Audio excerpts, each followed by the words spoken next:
Now,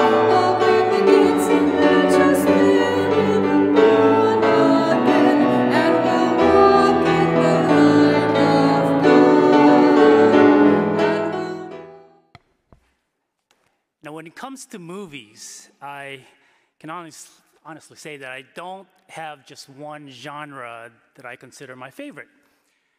A lot depends on my mood.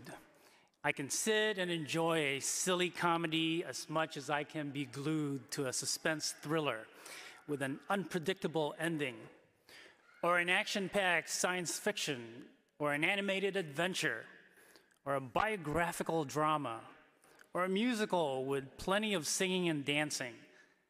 By the way, I think West Side Story is coming out soon, and I can't wait to see that one. And one thing I've discovered about myself, though, is that around Advent or Christmas time, I have the tendency to watch feel-good movies. In particular, the classic The Sound of Music. I've loved The Sound of Music ever since I was a kid. Now, some of you are probably rolling your eyes, it's okay. But feel-good movies provide us so much comfort, and they help us to feel good about life and love and family. They can also broaden our horizons and educate us on complex issues that are often dismissed.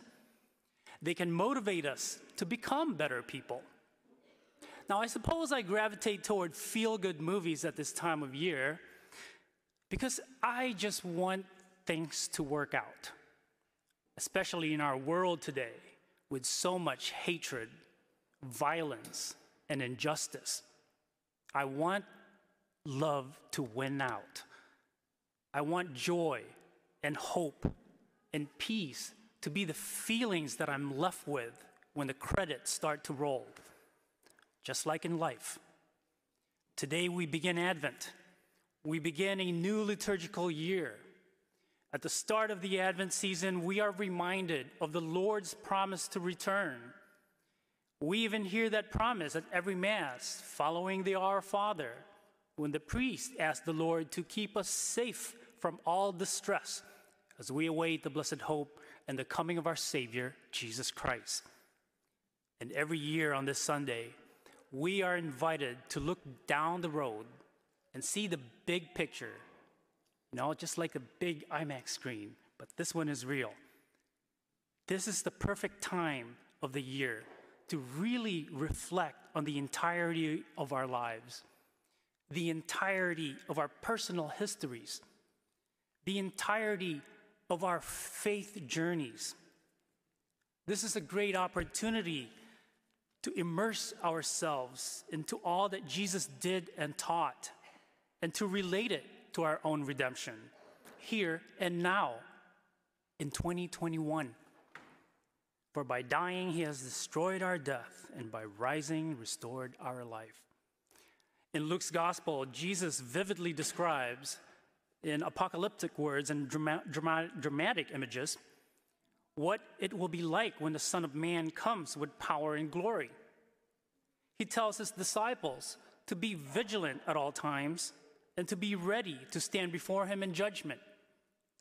Now, these words can be startling and even frightening because none of us knows what that day will be like, or what we will experience, or whether it will take place in our lifetimes, or long after we're gone. But the thing is, we are not supposed to know. But what we are to know is how the story turns out. The ending, if you will.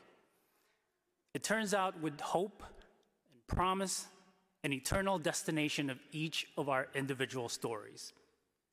God has a plan for his creation, and each of us, each and every one of us here, gets to share in that plan.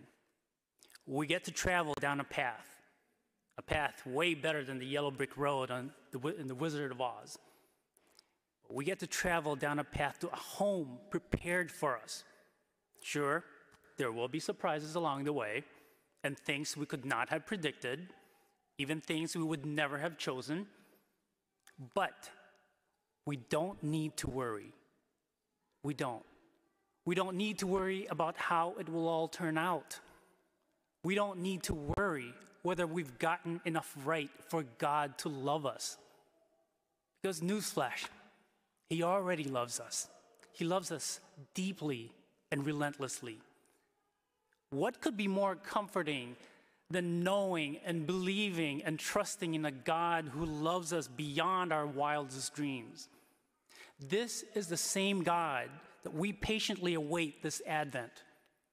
The same God who did not only come 2,000 years ago, but promises to come to us again, to break into our hearts and minds and lives in ways that we can't even imagine.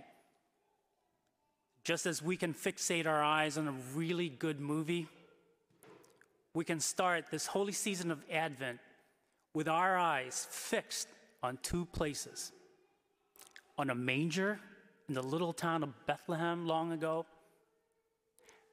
and on the eternal home awaiting each of us. Now, I don't know about you guys, but that's an incredible story with a great ending and lots of surprises in between. It's one story I could watch over and over and over again and never get tired of. And isn't that great, though? Because it's not a movie, but the true story of our lives, produced and directed by God. Happy New Church Year, everyone.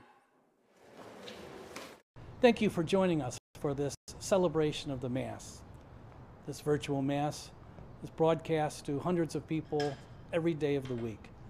You know, over 100 years ago, the very first celebrations of the Mass took place on the second floor of the Glenview Public House. It's been inconceivable that 100 years later, we would be reaching so many people all over the world through this technology. If you'd like to support the ongoing broadcasts of OLPH's Masses, please go to our website, go to Give Central, and you'd be able to support the ongoing outreach of this virtual ministry. Thank you for your support. Most of all, thank you for joining us in prayer. God bless you. Thank you very much.